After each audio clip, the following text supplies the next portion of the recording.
educativas cuelgan en sus portales la información de su costo educativo, costo de ingreso, derecho a inscripción, matrícula y pensión. O sea, el padre de familia ya tiene acceso. Entonces, ¿qué quiere decir? Que este proyecto de ley no estaría superando el estado o el principio de necesidad, porque ya existe esta herramienta. Respecto a la devolución de la cuota de ingreso, nuestra posición, como bien dice, la cuota de ingreso no tiene nada que ver con la prestación de servicio. La cuota de ingreso lo paga por única sola vez el padre de familia cuando tiene una vacante. Entonces, si nosotros vamos a decir, hay que devolver esta cuota de ingreso, ¿se imaginan aquel colegio que, por ejemplo, que el niño esté... Sí, disculpe, ¿podría definirme cuál es el concepto de cuota de ingreso? ¿Por qué se cobra ese monto? ¿A dónde va ese monto? ¿Cuál es la contraprestación que hay por ese monto? Decía, la cuota de ingreso es una cuota que se paga por única vez. Se paga el alumno que ingresa a la institución. Eso refleja que es por los 11 años. Cuando yo me retiro, padre de familia va a otra institución y paga la cuota de ingreso. O sea, no es una prestación de servicio. Ojo, no es prestación de servicio. Todo pago, eso está regulado, tiene algo a cambio. Nada se paga gratis. Quisiera saber cuál es la contraprestación. Ya. Disculpe que reitere las palabras. No, perfecto. ¿Esa cuota de ingreso a qué se debe? ¿Cuál es la finalidad? La cuota de ingreso, como usted me dice, está permitido por ley. Toda institución educativa tiene la facultad de cobrarlo. Tiene la facultad de cobrarlo. Entonces, la cuota de ingreso me permite la reserva de vacante, vamos a decirle, la reserva de vacante de la institución, hacer parte o miembro de la institución educativa. No es lo mismo que decir matrícula y pensión, ojo, porque eso se cobra de manera anual. La cuota de ingreso es una cuota que se abona de manera cuando ingrese el niño, por única vez. ¿Cuánto dura esa cuota de ingreso? Congresista de Águila, vamos, después vamos... No, está bien. Especialistas. La cuota de ingreso, si usted no me ha entendido, es una sola vez. Sí. ¿Cuánto dura? Dura hasta que el niño se retire de la institución. Se retire del colegio. O termine el colegio. Exacto. Hay muchos reglamentos, solamente para aclarar, hay muchos reglamentos internos que dicen que la cuota de ingreso puede reservar, depende de cada institución privada, que se traslada por motivo de trabajo del padre de familia y regresa y su cuota de ingreso está ahí. O sea, la cuota de ingreso está ahí. No que sí, chao, y no hay muchos colegios que los padres dicen, la cambié a mi esposo a Piura, ¿pueden reservar la vacante? Sí. Y regresa y no paga la cuota de ingreso, porque su cuota de ingreso ya estaba ahí. Eso respecto a la cuota de ingreso. Y pedir que se haga la devolución, imagínense que se devuelva a un niño que está en primera y secundaria. Tu presupuesto operativo como institución, ¿cómo lo manejas? ¿Cómo quería esa contingencia económica, contablemente? Ese tema también se debe tener en cuenta.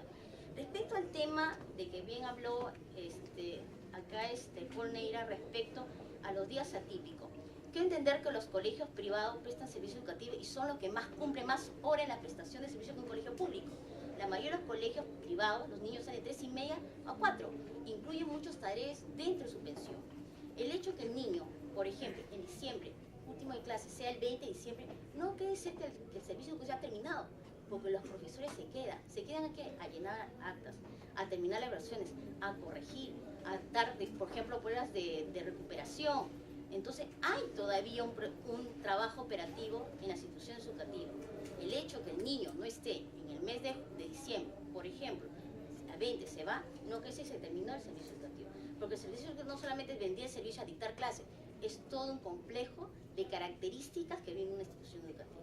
Eso es todo, muchas gracias. Muchas gracias. Vamos a esperar a hacer una primera ronda y ahí hacemos el debate para que no se nos desordene la mesa. Tiene la palabra la señora Adriana Bertolotti Rivera, sugerente general de los colegios peruanos Innova Schools. Muchas gracias, congresista. Los saludo a todos ustedes. Muchísimas gracias por invitarnos. En realidad quería empezar por esto porque creo que es bien importante que nos juntemos en esta mesa de trabajo y que nos permitan también darles nuestra opinión sobre estos proyectos de ley. Bueno, en primer lugar, la opinión de Innova Schools es porque se archiven los proyectos de ley que se han propuesto. La razón va mucho de la mano con lo que se ha discutido ya por las personas que han hablado antes que yo, que han tenido la palabra antes que yo. Sin embargo, hay un tema adicional que yo quería tocar, y es que los proyectos de ley que estamos discutiendo se basan sobre temas que no reflejan la realidad de todo el país, ¿no? En ambos proyectos de ley vemos unos cuadros respecto de las pensiones, cuotas de ingreso e incrementos de los 10, 20 colegios más caros del Perú. honestos, estos 10, 20 colegios peruanos, y ya lo dijo también Paul Neira, representan solo el 0,01% de todos los colegios que existen. En Lima nomás hay 6.000 colegios. Y gracias a un estudio que hizo el Ministerio de Educación y que nos alcanzó, que es el estudio de CADE, pudimos comprobar, ya más o menos lo sabíamos, pero lo comprobamos, que de estos 6.000 colegios, el 64% cobra aproximadamente 200 soles de pensión. Solo el 1% cobra más de 1.000. Y el cuadro, los dos cuadros que nos ponen en los proyectos de ley, comienzan en 2.000. Entonces, ¿de qué estamos hablando? Es una minoría. Entonces, empezamos por ahí, ¿no? Estos dos proyectos se basan en que los colegios son malos, los colegios suben sus pensiones de manera indiscriminada y cobran las cuotas de ingreso que quieren. Y discúlpenos, pero lo que nosotros venimos a decir, y acá creo que están representados un número bien grande de colegios privados, es que eso no es así. Nosotros, particularmente en Innova Schools, la cuota de ingreso es exactamente el mismo monto de la matrícula y que es el mismo monto de la pensión, por lo tanto no nos parece que sea elevado. Es, dicho sea de paso, el derecho que paga el padre para ingresar a la institución, ¿no? Distinto al derecho de matrícula, que es lo que paga el padre por estar ese año lectivo. Y además, cada vez que nosotros hacemos un incremento de pensiones, y eso es una cosa bien curiosa porque de hecho lo hemos conversado también entre todos antes, el incremento de pensiones es muy pensado. Que un proyecto de ley se fundamente en que los colegios privados suben sus pensiones de manera indiscriminada, nos parece que no se ajusta a la realidad. ¿Por qué? Porque en nuestro sector, en sector CD, donde está la gran masa de colegios, hay muchísima competencia. Y por lo tanto, un padre de familia sí se puede ir de un colegio a otro. En Innova Schools tenemos 10-11% de deserción año tras año, y comparando con todos los colegios que hemos estado conversando anteriormente, tenemos más o menos lo mismo. Por lo tanto, tenemos un grupo de padres de familia que sí se pueden cambiar de colegio, pese a lo que dice la fundamentación de los proyectos de ley. Son padres de familia que sí se cambian de colegio y por lo tanto nosotros, que queremos retener a nuestros alumnos, cada vez que subimos pensión, lo pensamos un montón. Créannos. O sea, no es que decimos, hoy día hago esto, mañana, el próximo año esto. No es así. De verdad que por lo menos lo hablo ya de manera institucional, se forma una comisión que involucra a directora regional, a parte administrativa, y más o menos dura 3-4 meses la discusión sobre cuánto se va a subir. Entonces, no es verdad que sean subidas indiscriminadas, no es verdad que sean antojadizas, y no es verdad que se cobre lo que queramos, porque si se hiciera eso, uno, no estaríamos en el sector en el que estamos, y dos, perderíamos a todos nuestros clientes. Poner que tenemos que decir cuáles son nuestras pensiones de acá a 11 años, por supuesto que nos perjudica, primero que nada, porque no nos suena realmente un tema de información, va más de la mano con nosotros con un control de precios. Y es bastante difícil. ¿Y por qué? Por algo que, por ejemplo, que acaba de pasar. Hace pocos meses, el gobierno ha anunciado la subida de sueldos de los profesores. Y dicho sea de paso, nos parece muy bien, los profesores deberían ganar mucho más de lo que están ganando. Pero a ver, en un colegio de clase CD, el mayor ingreso viene de las pensiones y el mayor gasto fijo son los sueldos. Por lo tanto, si yo no puedo subir pensión para igualarme al Estado o mejorar el Estado y por lo tanto retener a mis mejores profesores, ¿qué hago? ¿De dónde puedo obtener ese dinero? Muchos colegios, incluso los que están por debajo de los 200 soles, incluso tendrían que cerrar. O se quedarían con profesionales no idóneos para la educación quizás, porque esos profesionales idóneos irían al Estado, o tendrían que cerrar. Entonces es muy difícil prever qué va a pasar incluso de un año a otro, como para incluso poder preverlo de acá a 11 años. Bueno, sin querer extenderme mucho más, en realidad lo que quería transmitir es eso. Tenemos que tener cuidado que la fundamentación de estos dos proyectos de ley no necesariamente, o no, para nosotros, no está reflejando la realidad de los colegios privados de Perú, y tener cuidado también en estas afectaciones que se nos generan, porque finalmente el colegio privado sí funciona como un aliado de la educación estatal. Entonces, bueno, por estas razones, y seguramente las que van a seguir comentando, nosotros opinamos porque se archiven los dos proyectos de ley. Muchas gracias, señora Bertolotti. Tiene la palabra el presidente de la Asociación de Colegios Particulares Amigos, ADECOPA, el señor Jorge Camacho Bueno. Muy buenos días, muchas gracias por la invitación. Quería presentarles algunos detalles ahí en la pantalla, pero sí, efectivamente, nosotros estamos en contra también de estos dos proyectos de ley, fundamentalmente por 4 motivos, ¿no? Que es lo que quería pasarles. Primero, porque pretenden imponer obligaciones que ni siquiera el Estado es capaz de cumplir al fijar pues las pensiones por 11 años, ¿no? Sabemos que el gobierno cambia cada 5 y eso es algo pues imposible de cumplir. Luego, por otro motivo también, que es que no se considera el panorama completo de la educación del país. Estamos viendo, justamente como lo han dicho anteriormente, que se está fijando solamente en pocos colegios que están, se toma esa muestra para poder legislar. Luego se desconoce la naturaleza de la cuota de ingreso y el funcionamiento de los colegios. Escuché la pregunta previa y yo voy a ahondar un poquito en ese aspecto, es una inquietud del señor congresista que nos acompaña. No toman en cuenta tampoco los factores clave que originan el alza de pensiones en los colegios, y eso creo yo que es importante también analizar y procuraré hacerlo muy brevemente. Entonces, la educación del país, como está ahí más o menos en el gráfico, ya lo hemos visto, son 5.6 millones de alumnos en educación pública, 2.4 más o menos de educación privada. Más o menos el gasto por alumno en la educación pública es de 300 soles, pero ahí está un poco esto, ¿no? 8.341 colegios cobran pensiones menores a 250 soles. 1.324 colegios cobran pensiones entre 250 y 400. Y 3.444 colegios cobran pensiones entre 400 y 1.000 soles. Y vemos que justamente el proyecto de ley se fija solamente en ese punto, donde son 20 colegios con pensiones de más de 2.000 soles, que son 25.000 alumnos. Vemos que todos estos proyectos de ley están fijándose prácticamente pues, en nada para poder legislar. Pero yo quisiera explicar un poco la dinámica, no detenerme aquí, ¿no? Estas son las exposición de motivos del proyecto de ley, se fijan justamente ahí. Entonces, la educación privada tiene un rol en la sociedad. Ahorra al Estado más o menos 7.260 millones de soles cada año. O sea, que los privados inviertan su capital, arriesguen, sirven a 2.4 millones de alumnos, y eso, si lo quisiera hacer el Estado, tendría que invertir por lo menos 7.200 millones cada año, solamente en el servicio educativo, sin considerar la inversión. Ese es un ahorro al Estado clave. Luego genera 200.000 puestos de trabajo directos en profesores, en personal que trabaja administrativamente en los colegios, sin considerar tampoco los proveedores que también arrastran, ¿no? Que están detrás de cada colegio. Luego, algo muy importante que a veces cuando se analiza aquí en la exposición de motivos de los colegios de baja calidad, según se menciona, son colegios que cobran menos de 250 soles la pensión, pero lo que se pierde de vista a veces es que llega a sectores de la población donde el Estado todavía no llega. Y entonces están cumpliendo también un rol social, brindando esa oportunidad a que más personas, más niños, pues se eduquen. Y aquí hay una cosa importante, ¿no?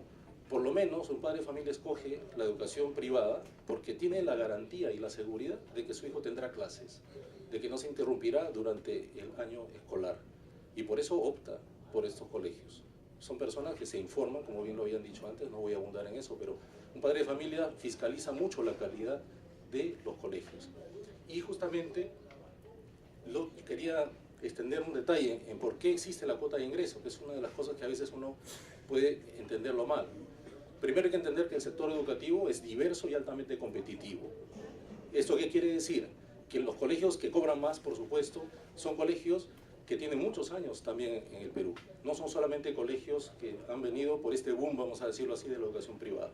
Son colegios centenarios algunos. Y entonces, un padre de familia, por el mismo hecho de que hay pocos colegios, postula a varios colegios a la vez. No solamente postula al que quiere, postula a 4 o 5 colegios y logra la vacante de esos 4 o 5 colegios. La única manera de garantizar, tanto para el padre de familia como para el colegio, que esa vacante se otorga, es con la cuota de ingreso. La cuota de ingreso es esa señal donde un padre de familia dice: yo apuesto por este colegio, y libera la vacante de los demás. Justamente a mayor prestigio, como le digo, de los colegios, mayor demanda. En los colegios justamente hay más postulantes que vacantes, y la cuota de ingreso se suele aplicar en infraestructura e innovación, que es justamente lo que estos colegios necesitan invertir para ser competitivos en este mercado. La cuota de ingreso permite liberar las vacantes para otros alumnos, y esta es otra de las cosas que creo se pierde de vista.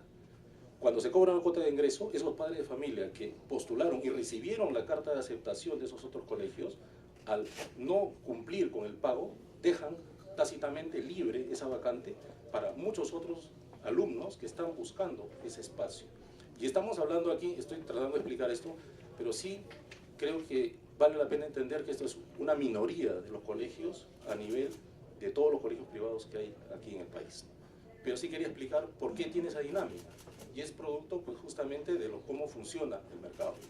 Porque los colegios con más de 25 años ya copan sus vacantes con los exalumnos. Los hijos de los exalumnos ya están ahí en los mismos colegios, entonces no hay sitio para otros. Y eso permite la única manera de poder asignar esto. Y permítame explicarles por qué sobre las pensiones, que esa es otra cosa que a veces en las exposiciones de motivos siempre he escuchado. Primero que hay una proyección, ahí les muestro, luego puedo dejar este PowerPoint si quieren, ¿no? El 2021 habrá un déficit de profesores de 164.403 docentes, el 2021, es una proyección. Mejor dicho, el recurso más escaso para los colegios son los docentes. Y un colegio altamente competitivo requiere profesionales altamente competentes. Entonces, el sueldo de los docentes de calidad se rige por la oferta y la demanda. Y esto no necesariamente se condice con el índice de inflación anual, porque, como digo, es un elemento muy, muy competitivo. El 70% de lo cobrado por pensiones se gasta en sueldos, y eso es algo que lo sabemos todos y lo pueden verificar prácticamente. Y luego hay un factor que hace que suban las pensiones, que es la Ley de Protección a la Economía Familiar, que es algo que también se pierde de vista. Los colegios tienen que financiar su déficit de cobranza de pensiones, que puede llegar a un 40% mes a mes, que el papá no paga, tiene que financiarlo castigando a los que sí pagan. O sea, justamente, de alguna manera tiene que cumplir con su presupuesto anual, tiene que pagar a los profesores que tiene contratados por todo el año y tiene que buscar recursos justamente de lo que pagan las pensiones. Entonces, para mí esos son los dos factores claves que hacen que los precios de la pensión mensual en los colegios se incrementen año a año, porque la morosidad realmente es alarmante a nivel de los colegios. Entonces, por eso justamente que yo quería concluir con esto, ¿no? Que estamos justamente en contra de que estos proyectos de ley salgan adelante, porque primero pretenden imponer obligaciones que ni siquiera el Estado es capaz de cumplir, porque no consideran el panorama completo de la educación del país, porque desconocen la naturaleza de la cuota de ingreso y el funcionamiento de los colegios, y porque no toman en cuenta los factores clave que originan el alza de pensiones en los colegios. Eso es lo que quería comentar. Muchas gracias. Agradecemos al señor Jorge Camacho por su exposición. Tiene la palabra el director nacional académico de Future Schools, el señor Gustavo Nakamura Flores. Muy buenos días, muchas gracias por la invitación. Quiero centrarme en dos puntos específicos, más que de las leyes, sino una argumentación desde el punto de vista educativo y pedagógico o académico. Bien mencionaban que el servicio educativo no es un servicio per se por meses, es un servicio de un proceso. Cuando hablamos de proceso, como muchos de aquí entendemos, hablamos de una planificación, una ejecución y una evaluación. ¿Ustedes se imaginan que en febrero los profesores del Estado no sean pagados porque no dan clases efectivas? Pregunto. En ese sentido, en el mundo privado, el mayor ingreso de las pensiones van directamente, como decía hace un rato la representante de Innova, el 80% se va en costo operativo, que son los profesores. Entonces, reflexionemos sobre eso y detrás de eso, qué concepción